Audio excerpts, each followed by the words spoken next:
അതൊരു പരിഹാരമല്ല. കാരണം നമ്മൾ ഡിപ്പെൻഡ് ചെയ്തിരിക്കുന്ന ഒരുപാട് ആൾക്കാരെ ഇരുട്ടിലാക്കിയിട്ടാണ് നമ്മൾ രക്ഷപ്പെട്ടു. അത് ശരിയല്ല എന്ന് തോന്നുന്ന ഒരുപാട് കാര്യങ്ങളുണ്ട്. കഥാവിശേഷം പോലത്തെ ഒരു സീരിയസ് പടത്തെക്കുറിച്ച് പറഞ്ഞപ്പോൾ ചോദിക്കട്ടെ, നമ്മൾ ചിരിപ്പിക്കുന്ന സിനിമകളാണ് ദിലീപേട്ടൻ്റെതായിട്ട് നമ്മൾ കൂടുതൽ കാണുന്നെങ്കിലും ഒരു ക്രൈം ത്രില്ലറിൻ്റെ ഒക്കെ പോലത്തെ ഭാഗങ്ങളിൽ നിന്നും ദിലീപേട്ടൻ അങ്ങനത്തെ കഥകൾ എപ്പോഴെങ്കിലും കേൾക്കുന്നുണ്ടോ? അങ്ങനത്തെ കഥകളിൽ ഇനി ദിലീപേട്ടനെ കാണാൻ പറ്റുമോ? ഉണ്ട്. ഞാനിപ്പോൾ 1-2 സിനിമകൾ അങ്ങനത്തെ കമ്മിറ്റ് ചെയ്തിട്ടുണ്ട്. മീൻസ് ഒരു ആക്ടറെ സംബന്ധിച്ചിട്ട് എല്ലാ ജോണറും അങ്ങനെ പോവുക എന്ന് പറയുന്ന ഇതില്ലേ, നമ്മൾ ഏതൊരു സംവിധായകൻ്റെ അടുത്ത് ചെല്ലുമ്പോൾ ആ സംവിധായകൻ്റെ മുമ്പിൽ ഒരു വെള്ള പേപ്പറായിട്ട് പോവുക. അയാൾ അദ്ദേഹത്തിൻ്റെ രീതിക്ക് അദ്ദേഹം വരച്ച് അതിനെ സ്കെച്ച് ചെയ്യുക എന്ന് പറയും.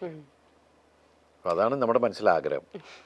എനിക്കറിയാം ജനങ്ങൾ എന്നിൽ നിന്ന് കൂടുതൽ എൻ്റർടൈൻമെൻറ്റ് സിനിമകളാണ് ആഗ്രഹിക്കുന്നത്. എനിക്കും ചെയ്യാൻ അതൊക്കെ തന്നെയാണ് ഇഷ്ടം. പക്ഷെ എന്നാലും എല്ലാ തരവും നമ്മൾ ചെയ്യണം. അതെ. ഈ 2 വ്യക്തികളെ കുറിച്ച് പറയുമ്പോൾ അവർ ജീവിതത്തിൽ കൊണ്ടുവന്നിട്ടുള്ള വലിയ മാറ്റങ്ങൾ. കമൽ, ലാൽ ജോസ്. കമൽ സാറ് എൻ്റെ ക്യാമറയുടെ മുമ്പിലാണ് ഞാൻ ആദ്യം തന്നെ മീൻസ് സ്ക്രീനിൽ എന്നെ കാണുന്നത്.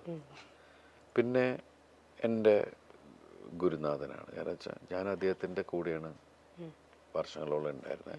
എനിക്ക് 8-9 ഫിലിം ഞാൻ ഇപ്പോഴും കിടന്ന് ഞാൻ കമൽ സാറിൽ ആ ഒരു ഇതിൽ കണ്ട ക്വാളിറ്റി എന്ന് വെച്ചാൽ,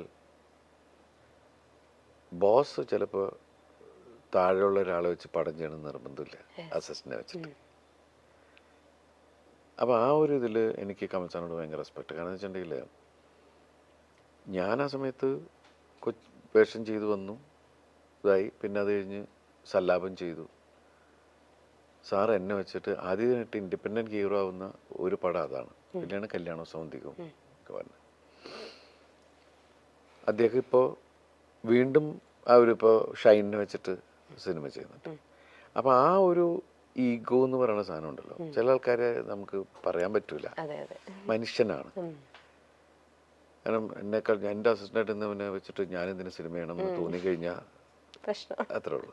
പക്ഷെ അത് നമ്മളിൽ എവിടെയോ ഒരു കലാകാരനുണ്ടെന്ന് തിരിച്ചറിഞ്ഞപ്പോൾ ഈ വേഷം അവനെ ഏൽപ്പിച്ചാൽ അത് നന്നാവുമെന്ന് തോന്നുന്നൊരു സാധനമല്ലേ കമൽ സാറ്. പിന്നെ നല്ല മ്യൂസിക് സെൻസും കമൽ സാറിൻ്റെ പാട്ടുകളൊക്കെ കണ്ടറിയാം. ലാൽ ജോസ് ആണെങ്കിൽ എനിക്ക് എൻ്റെ സഹോദരനാണ്. എൻ്റെ വീട്ടിൽ എൻ്റെ അച്ഛന് ലാലുവിനെ പരിചയപ്പെട്ട സമയം തുടങ്ങി മൂത്ത മോനെ പോലെ കാണുന്ന ഒരാളാണ്. എൻ്റെ വീട്ടിൽ എന്തെങ്കിലും ഞങ്ങൾ ഇതുള്ള പ്രശ്നമാണെങ്കിൽ അവൻ വരട്ടെന്ന് പറയും. അങ്ങനെയുള്ള ഇതുണ്ട്. അത്രയും ഫാമിലി അറ്റാച്ച്ഡാണ് ലാലുവിൻ്റെ അപ്പച്ചനും അമ്മയാണെങ്കിലും ലാലുവിൻ്റെ വീടാണെങ്കിലും. ഞാൻ ഇടയ്ക്ക് പോയി നിൽക്കുന്നൊരു വീടാണ്. എനിക്ക് എൻ്റെ അമ്മയുടെ വയറ്റിൽ ജനിക്കാതെ പോയൊരു സഹോദരൻ. അതാണ് എൻ്റെ എന്ത് വിഷയത്തിനും എൻ്റെ ഒപ്പം നിൽക്കുന്ന, എനിക്ക് വേണ്ടി പടവെട്ടുന്ന ഒരാളാണ്. അതാണ് ലാൽ ജോസ്. എനിക്ക് ഭയങ്കര ജെന്യൂനായിട്ട് തോന്നിയ ഒരാളാണ്. ഓക്കെ, ദിലീപേട്ടനെ നമ്മളൊരു വീഡിയോ കാണിക്കുകയാണ്. വീഡിയോയിൽ ഒരാൾ ഒരു കാര്യം പറയുന്നുണ്ട്, അതൊന്ന് കണ്ടിട്ട് അതിനെക്കുറിച്ച് കമന്റ്. ഇദ്ദേഹത്തിന്റെ കൂടെ അഭിനയിക്കണം എന്നുള്ളത് എൻ്റെ എപ്പോഴത്തെയും വലിയ മോഹമാണ്. ആരുടെ കൂടെയാ? ലാലേട്ടൻ ആണോ? ദിലീപിന്റെ നായികയായിട്ട് അഭിനയിക്കണം എന്നാ?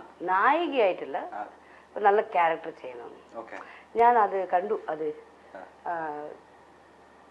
ഇത് പറ ഇത് ഒരു ഫിലിം ചാന്തുമുട്ട് മാങ്ങൂരി ചെളികുത്ത് വെരി ഫേമസ്. അത് ആ ഫിലിം കണ്ടു മുതൽ വെരി ഗുഡ് ആക്ടർ. സോ ദിലീപിന്റെ കൂടെ അഭിനയിക്കണം എന്ന് ഭയങ്കര ആഗ്രഹം. നല്ല സീൻ, ഒരു സീനായാലും നല്ല സീൻ വേണം. അവരുടെ പേഴ്സണൽ ഗിഡ്സിൽ അതൊക്കെ നമുക്ക് വേണം. ഞാൻ എന്നെ ചോദിച്ച എപ്പോഴെങ്കിലും കണ്ടിട്ടുണ്ടോ? നേരിട്ട് സംസാരിച്ചിട്ടുണ്ടോ?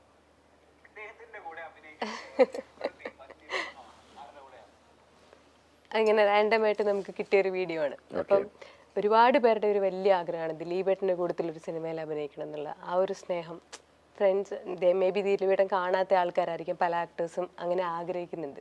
ഇപ്പം അങ്ങനത്തെ ഒരു വീഡിയോ നമ്മൾ കണ്ടത്. എന്താണ് ദിലീപേട്ടന് തോന്നുന്നത്? തീർച്ചയായിട്ടും അങ്ങനത്തെ ഒരു വേഷം വന്നു കഴിഞ്ഞാൽ പുള്ളിക്കാരത്തെ വിളിക്കണതിന് ഒരു വിഷയമില്ല. പിന്നെ ദിലീപേട്ടന് അസിസ്റ്റന്റ് ഡയറക്ടറായിട്ട് ഒരുപാട് പടങ്ങൾ നമ്മൾ കണ്ടിട്ടുണ്ട്. ഡയറക്റ്റഡ് ബൈ ദിലീപ് എന്നുള്ളൊരു പേരിൽ ഞങ്ങൾക്കൊരു പടം എപ്പോഴെങ്കിലും കാണാൻ പറ്റുമോ? നോക്കാം ശേഷം സ്ക്രീനിൽ. അപ്പോൾ സത്യനാഥിൻ്റെ ഒപ്പമുള്ള യാത്ര ആളുകൾ ഒരുപാട് കൈനീട്ടി വാങ്ങിക്കഴിഞ്ഞു. ഇനിയും ഒരുപാട് പടങ്ങൾക്കായിട്ട് നമ്മൾ എല്ലാവരും കാത്തിരിക്കുന്നു. എല്ലാവിധ ആശംസകളും. Thank you so much. ഈ സിനിമ റിലീസായി ദിവസങ്ങളായിട്ടുള്ളൂ. ഇതൊരു എന്ന് പറയുക ഇനിയും ഒരുപാട് യാത്ര ചെയ്യാനുണ്ട്. കാരണം കേരളത്തിലെ ജനങ്ങൾ മുഴുവൻ ഈ സിനിമ കാണണമെന്നാണ് നമ്മുടെ ഒരു ആഗ്രഹം, നമ്മുടെ ഒരു പ്രാർത്ഥന. തീർച്ചയായിട്ടും ഇപ്പോൾ തന്നുകൊണ്ടിരിക്കുന്ന സ്നേഹത്തിനും സപ്പോർട്ടിനും ഒരുപാട് നന്ദി. എൻ്റെ കുടുംബത്തിൻ്റെയും വക വലിയ സന്തോഷം. വോയിസ് ഓഫ് സത്യനാഥൻ ടീമിൻ്റെയും നന്ദി ഞാൻ അറിയിക്കുകയാണ്. വലിയ സന്തോഷം. Thank you. Thank you.